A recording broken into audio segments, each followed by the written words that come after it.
Most Toyota hybrid battery packs that get condemned somewhere around 150,000 miles didn't wear out. They cooked. And the thing that cooked them is a plastic blower wheel tucked behind your back seat that Toyota shipped for the first 10 model years of the Prius, with nothing at all in front of it to catch dust. So the fan itself became the filter, slowly packed solid with lint and pet hair and road grit until the pack behind it couldn't breathe. That's the real cause, and by the end of this, you'll have the whole chain. What actually kills a nickel-metal hydride pack cell by cell. Why heat does it in a way mileage never could. How to tell in your own driveway whether yours is dying of age or dying of airflow, and what Toyota's own service documents say about all of it in their own part numbers. First time I pulled a blower assembly out of a second-generation Prius. The thing that came out of the housing looked like what you scrape off a dryer vent. The customer had been quoted a new pack. The fan was still spinning fine. It just had nowhere to push air. Two things to hang on to while we work through this. First, there is a Toyota bulletin from 2013 with a single line of dealer paperwork on it. One opcode, 3 instructions long. And when you understand what those 3 instructions are, in that order, you'll understand the entire business model behind these repairs. We'll get to that line and I'll read it to you exactly as it's written. Second, I'm going to give you the actual voltage spread the battery computer is watching when it decides your $4,000 part is scrap. It's a smaller number than you would ever guess, and it only has to happen in 1 pair of modules out of 14. Everything else in that pack can be perfectly healthy. So let's start with the thing almost everybody has backwards. Ask 100 people why hybrid batteries fail, and 90 of them will tell you the cells wear out from all that charging and discharging. Reasonable. Wrong. Nickel metal hydride in a hybrid application is one of the most durable arrangements anybody has ever put in a car. Because the car only swings the state of charge across a narrow band, it never fills the pack and never empties it. It just sloshes energy back and forth around the middle. The cycle life is enormous. Battery engineering literature puts nickel metal hydride at hundreds of thousands of shallow cycles while still doing the hybrid job. Hundreds of thousands. If cycles were the enemy, these cars would have been dying at 50,000 miles in 2001, and the Prius would have been a footnote. They don't die from cycling. They die from disagreement. Here's the shape of the thing. A second or third generation Prius pack is 168 individual cells at 1 2/10 volts apiece, glued up into 28 sealed modules of 6 cells each, all wired in one long series string. 201.5 volts nominal, 6.5 amp hours, about 100 pounds of hardware. Camry Hybrid uses 34 modules. Older Lexus packs, 40. Series string means one thing above all. Every single cell in there carries the exact same current. There's no picking and choosing. When the car pulls 40 amps out of the pack, all 168 cells give up 40 amps, whether they're up to it or not. Think of it like a bucket brigade, where every man has to hand over the same amount of water at the same moment, and nobody's allowed to stop. Now give one man a bucket that's a little smaller. He empties first. But the line keeps going, so he's still swinging an empty bucket while everybody else is passing water. And when the line reverses, he fills first, and then he's standing there, taking water he can't hold. By the way, if you drive a Toyota and want to keep it running for hundreds of thousands of miles, what you do before something breaks matters far more than most owners realize. That's why I put together the 500K Mile Car Care Bible. It covers 101 habits that can help your Toyota last longer, the warning signs you should never ignore, and how to spot mechanic upsells that quietly drain your wallet. To get your copy, just scan the QR code on screen with your phone's camera, or grab it from the first pinned comment below. That's a weak module. It gets driven past empty on the way down and shoved past full on the way up. And every bit of that abuse comes out as heat, which is where the second half of the mechanism kicks in, and it's the part almost nobody explains properly. Nickel metal hydride tolerates being overcharged. That's actually a design virtue. The oxygen that comes off the positive plate recombines inside the sealed cell, so nothing vents and nothing is permanently lost. But that energy doesn't disappear. It converts straight into heat, all of it, and a hot nickel cell gets worse at accepting charge, not better. Battery reference data on nickel chemistries shows charge acceptance falling off hard once you're past about 86 degrees Fahrenheit. And by the time a cell is sitting around 113, it's only taking about 70% of what you push at it. Commercial nickel metal hydride at 130 odd degrees is down around 35 to 40% efficient. Read that as a mechanic instead of a chemist. The hotter the cell gets, the less of the incoming current turns into stored energy, and the more of it turns into more heat. That's a loop that feeds itself.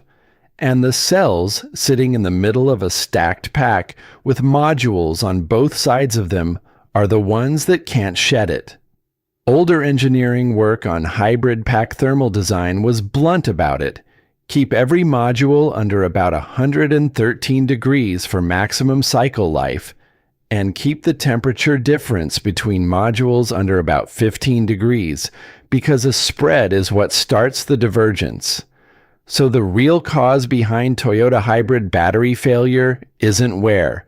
It's a temperature gradient inside a sealed box, turning into a capacity gradient, turning into an imbalance the computer eventually refuses to live with. Now, what controls that gradient? One fan, that's it. No liquid loop, no chiller, no refrigerant plate. On every nickel metal hydride Toyota hybrid we're talking about, the pack is cooled by a squirrel-cage blower pulling cabin air through ductwork and across the module stack.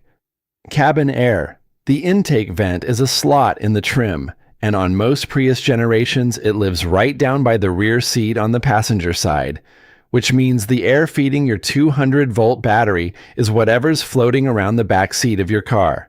Dog hair, carpet fibers, Cheerios, the dust off a load of mulch from the hardware store, and on the early cars, there was nothing between that vent and the blower wheel. That's the whole failure, and I want to be careful about how I put it. Because there's a difference between what I can document and what I'm inferring. What I can document is Toyota's own filter applicability table, published in a 2020 service bulletin. Prius, 2004 through 2013, no filter. Camry Hybrid, 2007 through 2013, no filter. Highlander Hybrid, 2006 through 2013, no filter. Then look what happens in 2014. Prius, filter. Camry, filter. Highlander, filter. Avalon Hybrid, no filter for 2013 and 2014, filter from 2015. RAV4 Hybrid arrives in 2016 with one already fitted. The entire lineup grows a filter within about 2 model years of each other. Toyota has never, that I can find, published a word about why. So the reading is mine, not theirs. Somebody looked at the warranty data. Meanwhile, on the shop floor, what happens to a fan with no filter is exactly what you'd expect. The blades load up. The duct narrows. Airflow drops off a cliff. And the fan gets louder because it's working against a restriction, which is why a Prius owner's first symptom is often nothing to do with the battery at all. It's noise. The blower whining away at high speed behind the back seat, constantly, because the computer is asking for cooling it isn't getting. Then the temperatures climb.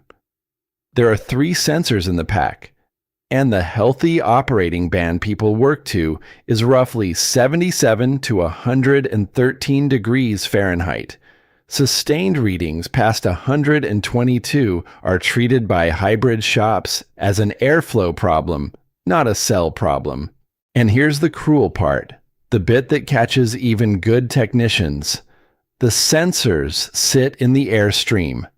When the airstream stops, they read cooler than the modules actually are. The pack is heat-soaked and the data looks fine.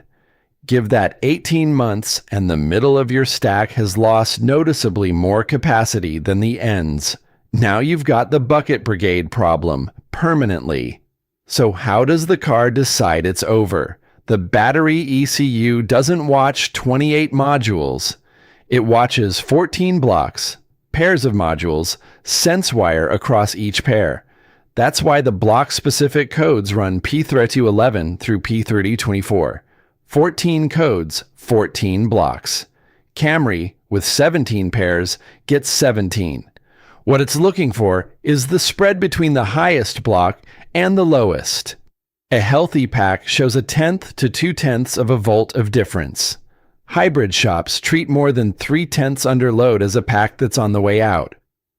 Toyota's own published diagnostic threshold before it flags a hard fault is 1 2/10 of a volt, held for a period of seconds. So, 14 blocks, and if any one of them sags a volt and a bit away from its neighbors, the computer sets P0A80. P080 does not mean one of your blocks is weak. The code is literally titled, Replace Hybrid Battery Pack. That's the sentence I want you to sit with. 1 pair of modules out of 28 in a 100-pound assembly, and the diagnostic language jumps straight to replacing the entire thing. The information about which pair is right there in the subcodes. The remedy in the code title is the whole part. All right, practical section. How you find out which one you've got without spending anything. Start with the fact that a standard code reader won't do this. Generic OBD2 can see P080 and 3000, and that's about the end of it. The block voltages, the internal resistances, and the 3-pack temperatures live in Toyota-specific data. You get it that one of 2 ways. Factory-level software, which is a shop conversation, or a $10 Bluetooth dongle and one of the hybrid-specific phone apps, which will show you every block voltage live, the temperature sensors, and a rough capacity estimate off a load test. That's not a professional tool, and I wouldn't make a purchase decision on its capacity number alone. But for the question we're asking, is my spread small or huge, and are my temperatures sane? It's plenty. What you're looking for, in order. Temperatures first. Drive it 20 minutes, get it warm, then look. If 2 sensors are close and one is way high, or all 3 are pinned near or past 120, you have a cooling problem regardless of what else is true. Then the spread. Note the highest block, the lowest block, and subtract. Under 2/10, your pack is fine, and your problem is somewhere else. Very often the 12-volt battery, which when it's weak causes voltage to dip during startup and throws hybrid faults that have nothing to do with the big pack. 2 to 5/10, you're watching a pack that's diverging. Past a volt, the divergence has already happened. Then the fan. And this part you can do with a flashlight and a trim tool. Find the intake vent low on the trim near the rear seat, passenger side on most of these. Pull the panel, clips, not surgery, and look at the blower wheel. If it's furred over, that's your answer, and the answer cost you nothing to find. Now the honest caveat, because I'm not going to sell you a miracle, cleaning a packed fan on a car with 140,000 miles will not uncook a cooked pack. The capacity those middle modules lost is gone. Nickel doesn't grow back. What cleaning does is stop the bleeding, and it does that best on a car that hasn't got there yet. If you've already got a hard P080 and a 1-volt spread, cleaning the fan buys you the knowledge that the next pack won't die the same way. That's worth something. It isn't a repair, and a place where the trade genuinely disagrees, so you should hear both sides. Some independent hybrid shops sell an add-on filter kit for the early cars that never had one. And their argument is obvious. Anything is better than raw cabin air. Other hybrid specialists say flatly do not fit a filter where the factory didn't design for one, because you're adding restriction to a duct that was sized without it, and you'll overheat the pack faster than the dust would have. I lean toward the second position, purely on the engineering. The airflow budget on these packs is thin to begin with. But I'll be straight with you, I've never seen a controlled comparison either way, and anybody who tells you they know for certain is guessing with confidence. The safety note here is not a formality. Behind that trim is a 200-volt direct current string with no zero crossing to save you, and Toyota's own repair procedures list Class 0 rubber-insulated gloves as essential equipment before you touch the pack. Direct current across the chest doesn't let go. Looking at the intake and the blower is a 12-volt job, and it's fine. Opening the pack, unbolting bus bars, handling module terminals. That's not a confidence problem. It's a competence problem. And the answer for most people is hand it over. You're most of the way through the mechanism now, and the hard parts behind us. If this is the kind of explanation you want more of, subscribe. That's the whole ask. Because next, I want to show you the paperwork, and it changes how you read every quote you'll ever get on one of these. Before we get there, 3 things that round out the picture. Corrosion. These packs live for 15 years in a warm, sealed, humid box, and the bus bars that tie the modules together, the sense wires, and the terminals on the battery ECU itself all corrode. Shops that open a lot of them report finding green on the connections routinely. That matters more than it sounds, because the block voltages the computer makes its decision on come-through those exact connections. A corroded sense connection throws off the reading, and the reading is the verdict. Replace a pack and leave a corroded ECU connector in place, and the car comes back, sitting still. A hybrid parked for months isn't resting, it's drifting. Both batteries self-discharge, the 12-volt goes flat, the high-voltage pack settles low, and the car wakes up throwing faults that look catastrophic. Toyota publishes an actual procedure for performing a rescue charge on a deeply discharged nickel-metal hydride pack, which tells you how common it is. And module swapping, since somebody's going to ask. Yes, you can replace just the bad pair. Physically, it's straightforward, and it's cheap. The trouble is that the other 26 modules are the same age with the same history, and now you've put one strong module in a string of tired ones, which is the bucket brigade problem again from the other direction. Shop floor consensus is that single module jobs by months, not years, and then the next one goes. I've also heard from people who did exactly that and got tens of thousands of trouble-free miles out of it. Both things are true. It depends how far gone the rest of the string is, and nobody can tell you that without measuring all 14 blocks. Now, the paperwork. October 2013, Toyota publishes a service bulletin covering 2004 through 2009 Prius. The title tells you the diagnosis in Toyota's own words: warning light on, code P0A80 or P0A7F, due to dust or debris in the HV battery cooling fan. So there's no ambiguity about cause.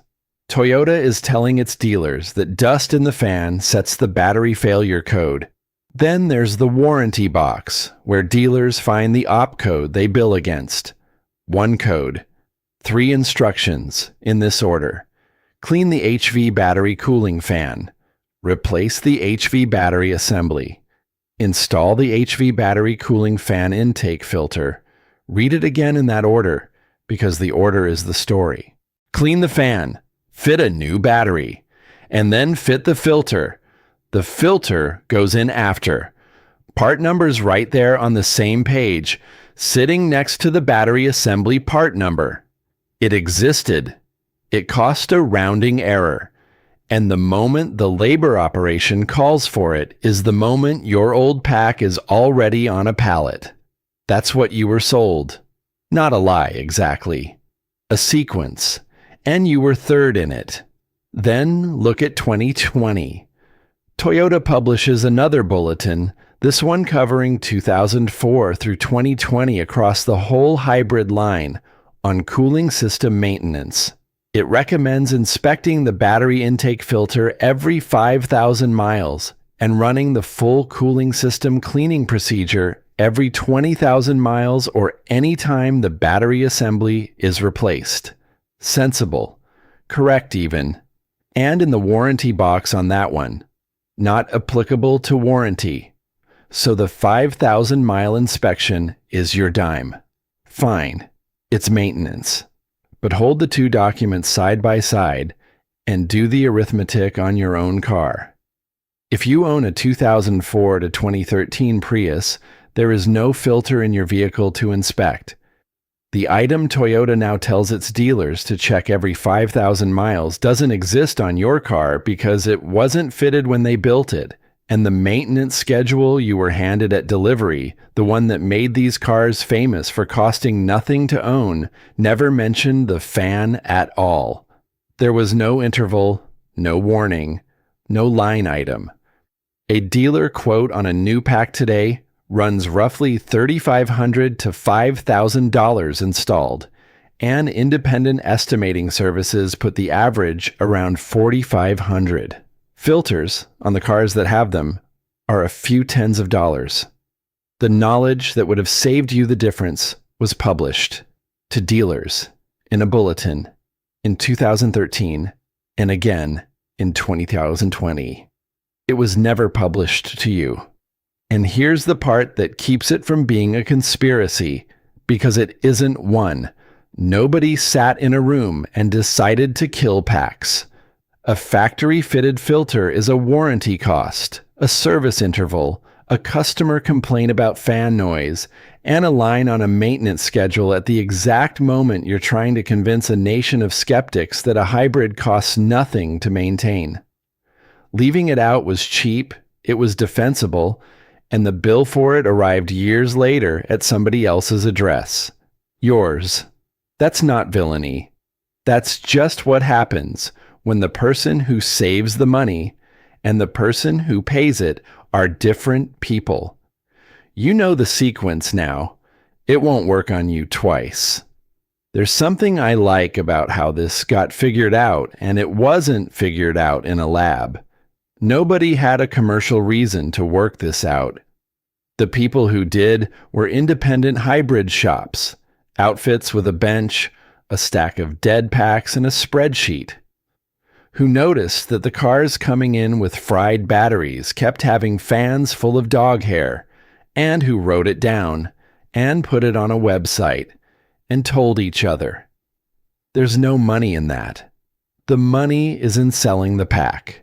The information moved anyway, because a certain kind of person cannot stand to watch the same repair happen over and over without saying something. That's how most real knowledge in the trades gets built. Not handed down from the manufacturer, but assembled sideways by people comparing notes on things they've had apart. The old guys in every trade have a version of this. The failure that isn't in the book, that everybody who's done enough of them knows about. And the whole value of it is that it turns you from someone receiving a verdict into someone able to ask a better question. That's the difference between being a customer and being an owner, and it's worth more than any single repair. So here's the procedure. not a rule of thumb. Something you can run on your own numbers. 1. Before spending $1, check warranty by VIN and in-service date, not by guessing. Toyota hybrids from the 2020 model year onward carry 10 years or 150,000 miles on the high-voltage battery, transferable to every subsequent owner. Earlier cars are generally 8 years or 100,000, though certain emissions certifications carried the longer term.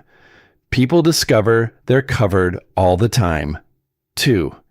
Get the data before the diagnosis, block voltages, the spread, and all 3 pack temperatures. Warm. Write down the highest block, the lowest block, and which numbered block is the outlier. 3. Pull the trim by the rear seat and look at the blower wheel with a flashlight. 4. Now decide, and the decision follows the numbers.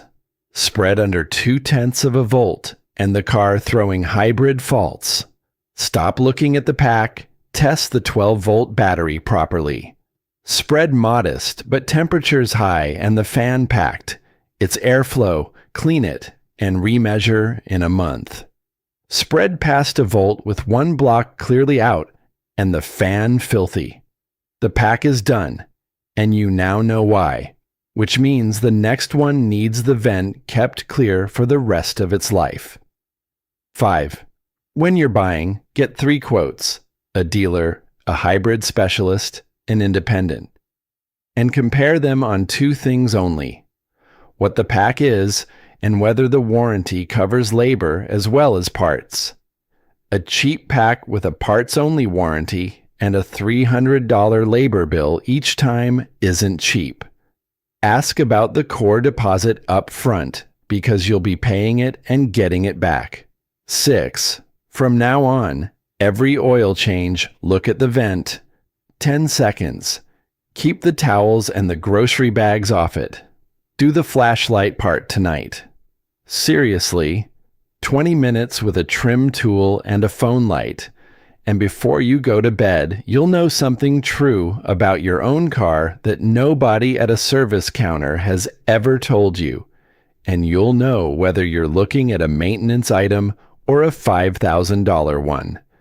Tell me where you're watching from and what the summers do to you there, because this is a climate story more than a mileage story. Modeling work out of Carnegie Mellon on air-cooled packs, lithium, not nickel, so I'm borrowing the direction of the effect and not the number.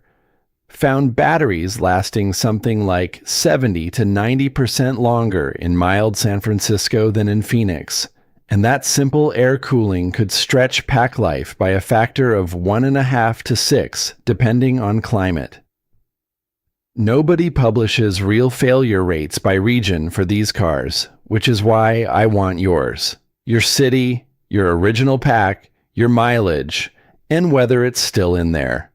And if you work on these for a living and I've got something wrong, the block count on a model I didn't name, the sensor behavior, the filter argument, come and correct me. I'd rather be corrected in public than repeat it. Subscribe if you want the rest of this, because there's a thread here I didn't pull.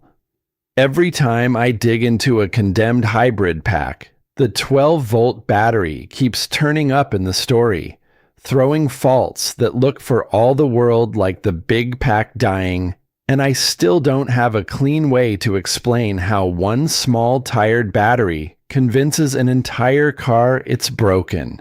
I'm working on it. Until then, heat is the enemy, airflow is the fix, and the cheapest part in the car is the one nobody told you about. Go look at your fan.